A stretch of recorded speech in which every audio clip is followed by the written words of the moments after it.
Olá, boa tarde. Os olhos são o nosso maior meio de comunicação com o mundo exterior. Um relatório do Conselho Brasileiro de Oftalmologista aponta que no Brasil, 1.200.000 pessoas tenham essa forma de contato comprometida por causa da cegueira.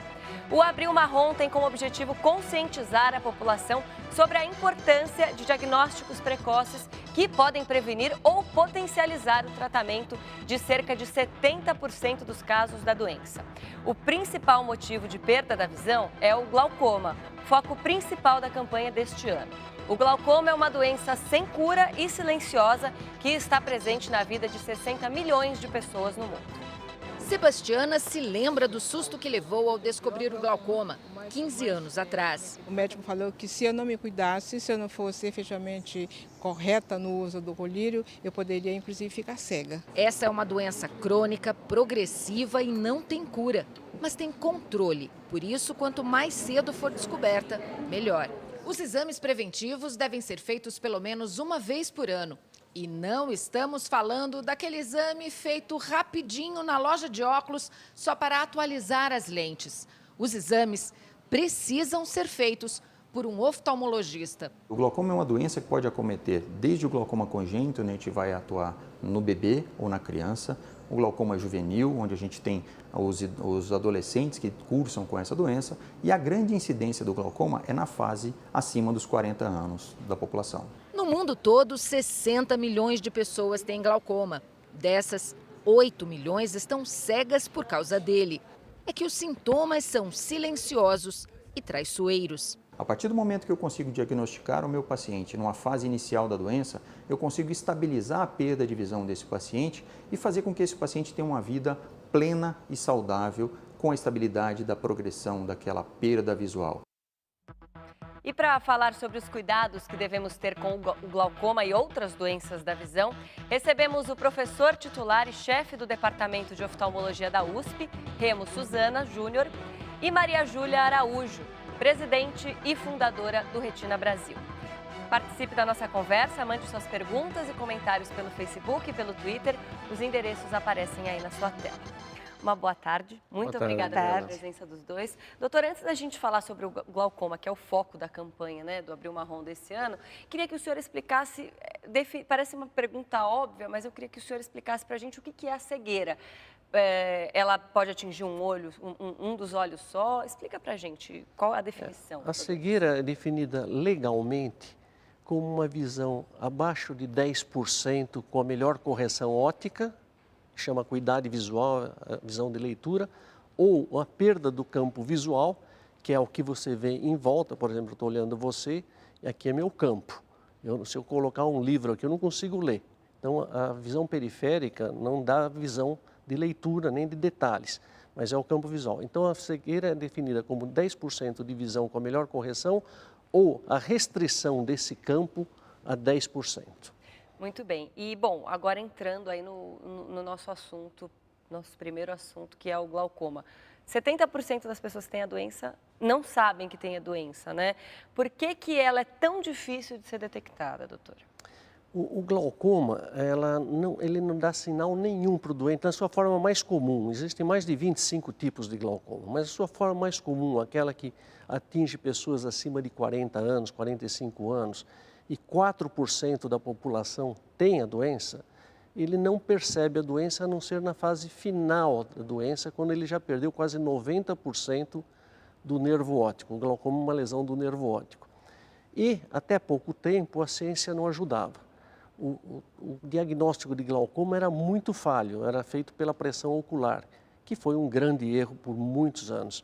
Então, o médico não diagnosticava, o paciente não sentia e ia para a cegueira.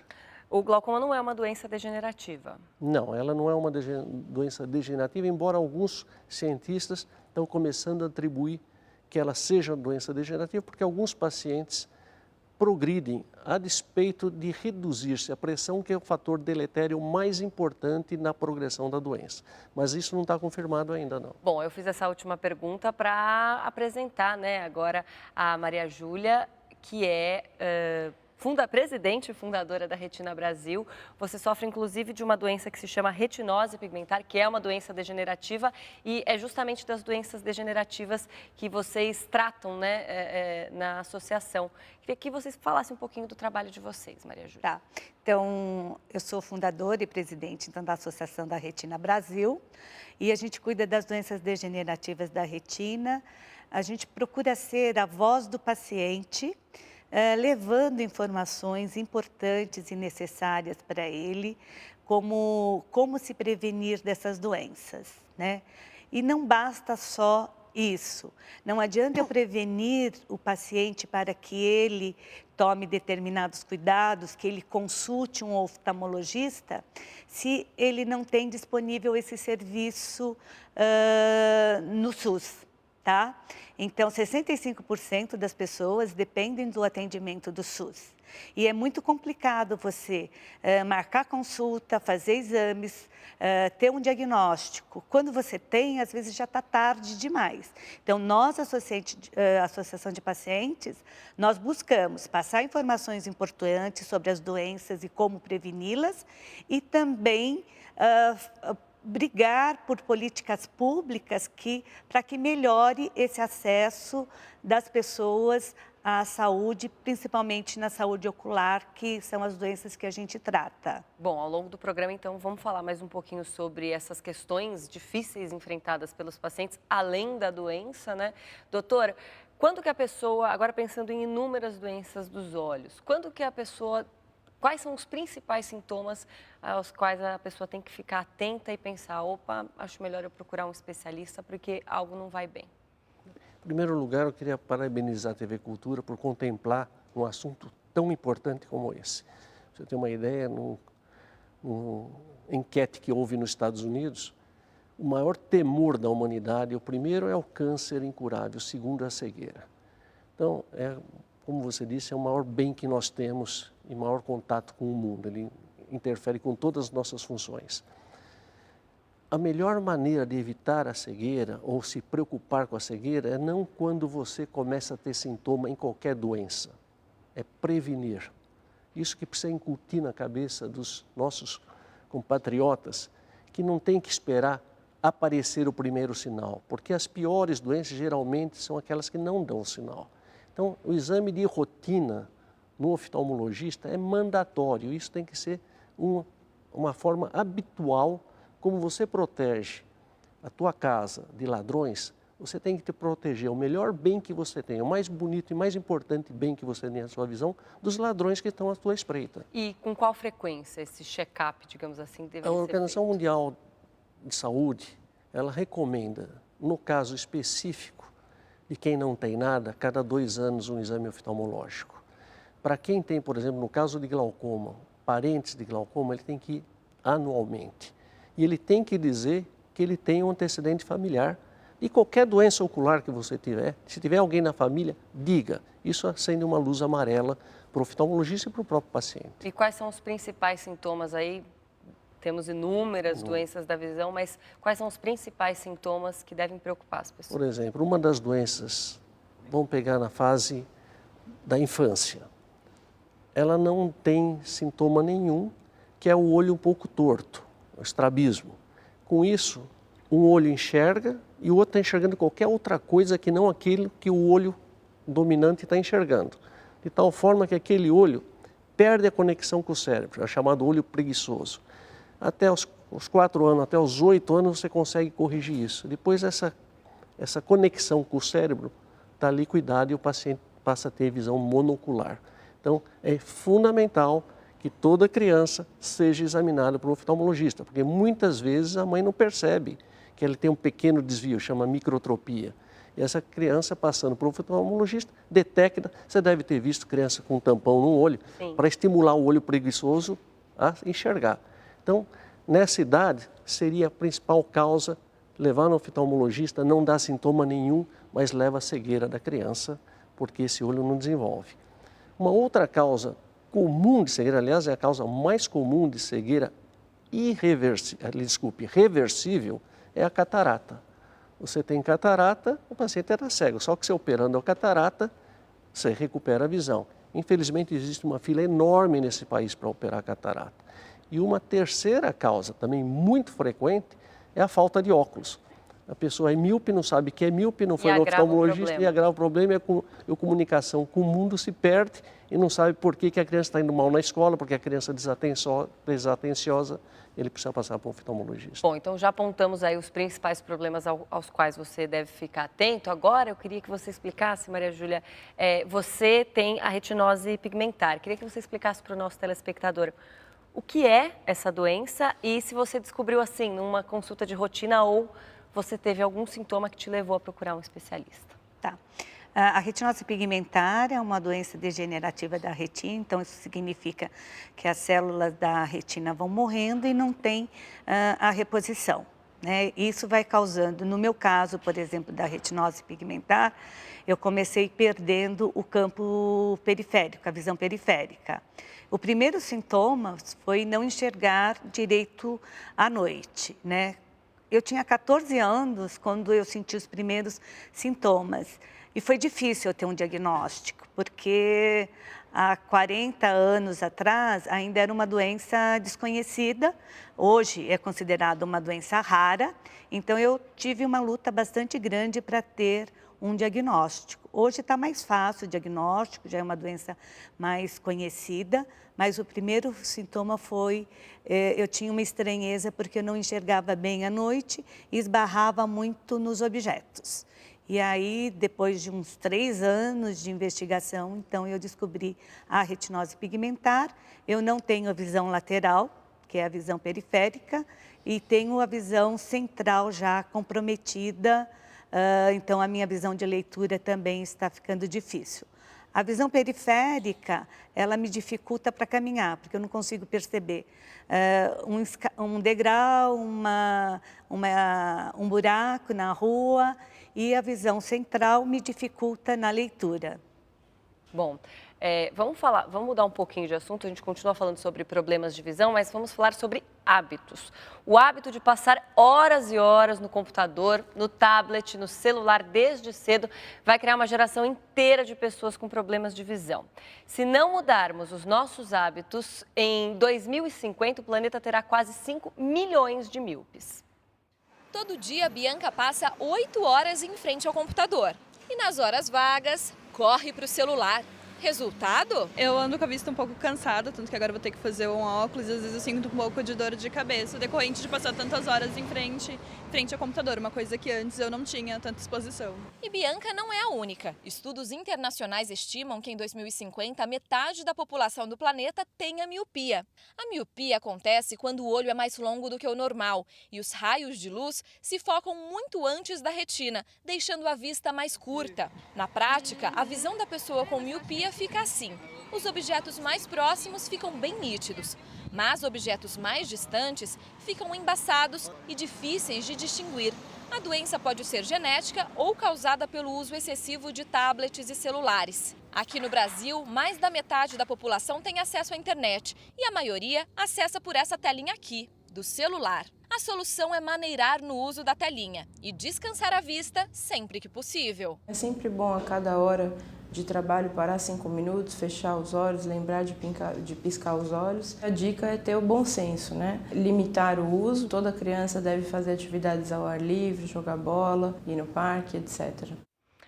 Bom, esse termo bom senso aí é bastante difícil de medir quando a gente fala em tecnologia. Quem não usa um computador para trabalhar, a maioria das pessoas tem smartphones. Por que eles são tão ruins para a visão? É a questão da luminosidade, a proximidade? Qual que é o mal que eles fazem para a nossa visão? Na realidade é a acomodação. Tudo que você estiver olhando de perto e minúcias, coisas pequenas, estimula que o músculo do olho contraia, o músculo que gera o foco contraia, e isso estimula a miopia. Então, esse uso abusivo de smartphone e meios digitais de perto, o tempo todo, não só aliena a pessoa do resto do mundo, como também provoca esse surto muito bem descrito de miopia. Então, pode estudar, pode ver o smartphone, mas descanse a vista e tenha vida ao ar livre, porque tudo que é de longe descansa a vista. Tudo que é de perto cansa a vista e estimula a miopia, principalmente nessa idade tenra. Depois dos 25, 30 anos, isso já não acontece, começa a haver um outro tipo de problema, que é o cansaço visual. Mas nessa idade em que a miopia pode se instalar, tenta evitar o uso abusivo desses aparelhos. Bom, então cansaço, a questão da miopia são dois problemas agravados pelo uso abusivo, né, de tablet, smartphone. Essas doenças degenerativas, elas também podem piorar com o uso excessivo dessas tecnologias, Maria Júlia? Não, não tem nenhum dado, nenhuma pesquisa com relação a isso. Então, ela vai ter vai prejudicar exatamente pelo que o doutor Remo falou, entendeu? Mas o fato de ter uma doença degenerativa, não, isso não tem nenhuma pesquisa que mostre que a doença vai agravar por causa desse estímulo de luz do computador. Bom, a gente recebeu uma pergunta aqui do Paulo César de Almeida. Ele quer saber se um clínico tem condições de auxiliar um paciente a identificar algum problema oftalmológico ou precisa ser um oftalmologista e quais são os exames essenciais para checar se está tudo certo com a visão de um paciente, doutor. É uma pergunta bastante ampla. Por exemplo, um clínico, um pediatra que vê a criança que reclama da luz, que tem lacrimejamento, ele obviamente vai encaminhar para um oftalmologista. Se a pessoa não tiver nenhuma queixa, eventualmente, se o clínico estiver ligado a uma subespecialidade, uma especialidade que exige o exame de fundo de olho, ele vai detectar alguma coisa. Se ele notar que o olho está um pouquinho torto, ele vai encaminhar, mas na grande maioria isso não ocorre. Ele tem que ir ao oftalmologista mesmo. O ideal é direto ao oftalmologista. Porque tem muitas coisas, como eu disse, que passam desapercebidas para o doente, que são as mais graves. E não se pode perder a oportunidade de ser detectado na fase precoce, quando a grande maioria, por exemplo, o glaucoma, que é uma das principais causas de cegueira, se detectado na fase precoce e tratado apropriadamente, não ficam cegos os pacientes. E quais são os principais exames para fazer o diagnóstico para checar, ver se está tudo bem com a visão? Quando o paciente vai ao oftalmologista, ele mede a visão do paciente para ver se essa visão é normal. Ele vai ver se essa pessoa precisa de algum grau para dar mais conforto ou melhorar a visão. Ele vai ver o alinhamento dos olhos, os dois olhos estão alinhados, porque isso também é uma causa de cansaço visual, e daí ele vai para os exames mais especializados, como examinar o fundo de olho, medir a pressão ocular e fazer o que a gente chama biomicroscopia, que a gente observa todas as estruturas do olho num determinado aparelho. Esse é o exame de rotina. Todos os oftalmologistas fazem isso normalmente. Bom, daqui a pouco então a gente continua aqui a nossa conversa, vamos para um rápido intervalo. Continue participando do JC Debate, veja agora os endereços.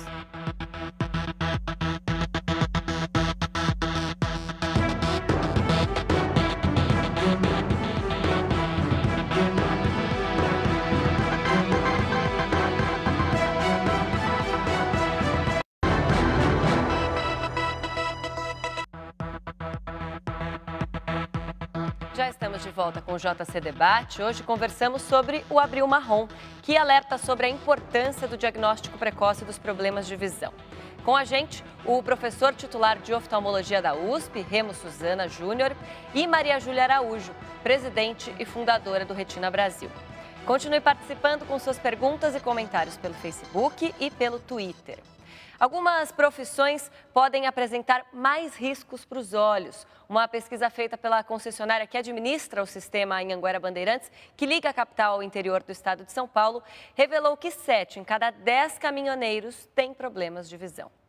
Alexandre usa óculos de grau há 10 anos. Sem eles, enxerga a pista assim. Eu não consigo enxergar placa nenhuma. Eu acho que da questão de 50 metros eu não enxergo placa. Até quem não precisa das lentes sofre. Reinaldo considera o sol o maior vilão dos olhos. Se o cara não tomar os cuidados, no dia a dia aí acaba prejudicando. Então a gente usa o filme aqui na janela lateral e apela pro óculos, né? O óculos escuro aqui que é o que salva. Já no caso do Anderson, o problema chega ao anoitecer. O que judia muito é as luzes altas, né? Os fluxos da luz pegam nos olhos, complica um pouco. Segundo o IBGE, 35 milhões de brasileiros sofrem com algum problema de visão. Os caminhoneiros fazem parte desse grupo e, por conta dos longos períodos na estrada, eles acabam ficando expostos ao sol, ar-condicionado e poluição do ar, o que prejudica ainda mais a saúde dos olhos. Assim como o caminhão tem que estar bem revisado, com tudo em ordem, e o motorista também tem que estar com plenas condições. Isso envolve uma adequada correção do seu grau, assim como medir o campo visual e um exame oftalmológico completo com o médico oftalmologista. Olhos atentos e saudáveis. Rodovias mais seguras. Bom, ser motorista é uma profissão que exige muito da visão. Doutor, existem outras profissões que acabam desgastando mais a visão? As profissões que colocam sobre as intempéries do tempo, como o vento, como foi referido aí, sol forte, passagem do claro para o escuro, de repente você está no escuro, recebe um farol forte na vista, essas são as piores realmente, que comprometem mais a saúde ocular nesses aspectos. Agora, quem lê muito também, quem estuda muito, com má iluminação também tem. Então, esse prejuízo de outra forma. Então, existem várias.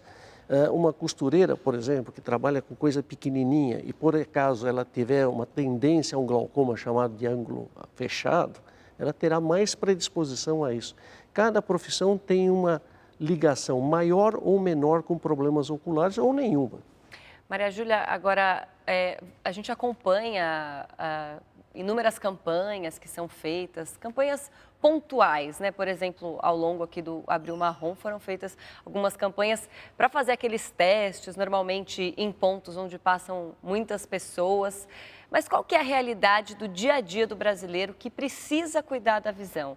Ele tem à disposição todas as ferramentas e no tempo em que se deveria para cuidar dos olhos? Esse é um assunto muito problemático, bastante difícil, porque as pessoas elas não têm acesso a consultas rápidas, exames e o diagnóstico. Quando elas têm acesso a um tratamento, às vezes já é tarde demais.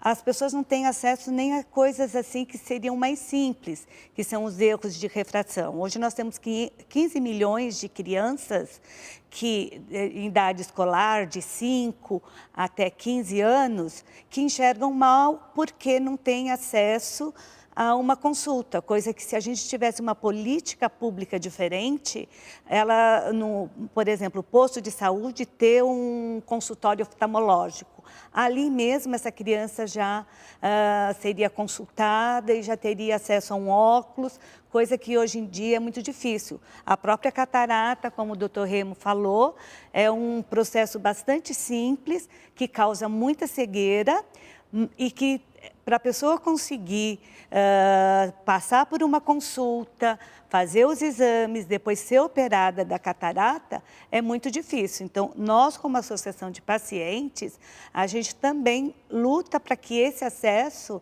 seja muito mais fácil, acesso a consulta a exames e o tratamento necessário, que, infelizmente, no Brasil, a realidade é muito difícil. Vocês chegam a acompanhar casos em que a pessoa teve algum problema e que se tivesse sido atendida naquele tempo, ela teria até se curado, mas como não foi, ficou com a visão comprometida pelo resto da vida? Muitos casos. A gente tem casos de pessoas com a degeneração macular relacionada à idade, que não tem convênio médico, não tem como se tratar num consultório particular. E para ela conseguir uma consulta demora demais, os exames também. Quando ela recebe o diagnóstico, ela já perdeu a visão e essa perda de visão é irreversível. Então, realmente tem casos de MRI e outros casos também que a gente acompanha, a retinopatia diabética, por exemplo, que se a pessoa trata desde o começo, ela consegue reverter essa perda visual. Bom, a gente recebeu uma pergunta aqui da Karina Martins, ela quer saber se quem tem pressão alta no olho é sinal de glaucoma. E se uma pressão do olho pode ser normal no organismo? Uma pergunta excelente, porque isso foi muito debatido na ciência. ela está correta em dizer que a pressão do olho relaciona-se ao glaucoma, mas há pessoas que têm pressão alta e não têm glaucoma, porque o nervo óptico dela, porque o glaucoma é uma lesão do nervo óptico, que faz a comunicação do olho com o cérebro. Então, o paciente fica cego de glaucoma a despeito de ter um olho perfeito e um cérebro perfeito, mas os dois não se comunicam. Então, tem pessoas que têm esse nervo resistente, a pressão é elevada e não tem dano, então ele não tem glaucoma, ele é chamado hipertenso ocular. E tem pessoas que têm pressão dentro da normalidade.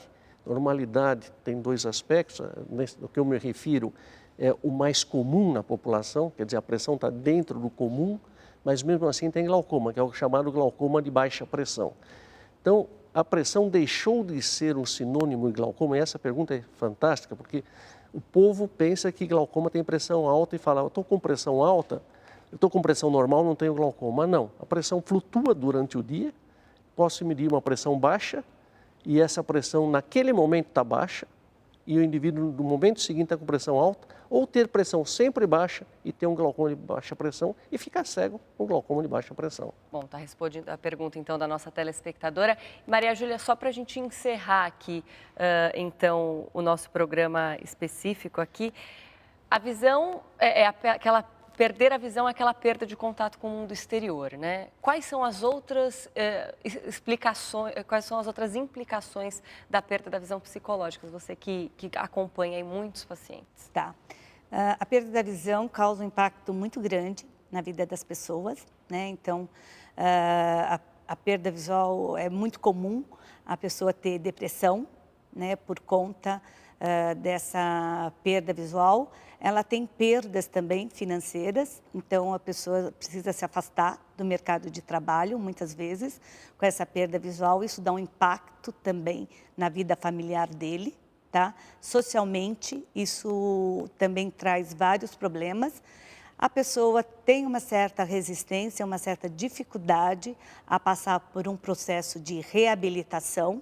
Então, tem toda uma fase de luto aí até ela entender que a reabilitação, um braille, um programa de computador especializado, aprender como ela vai usar esse programa.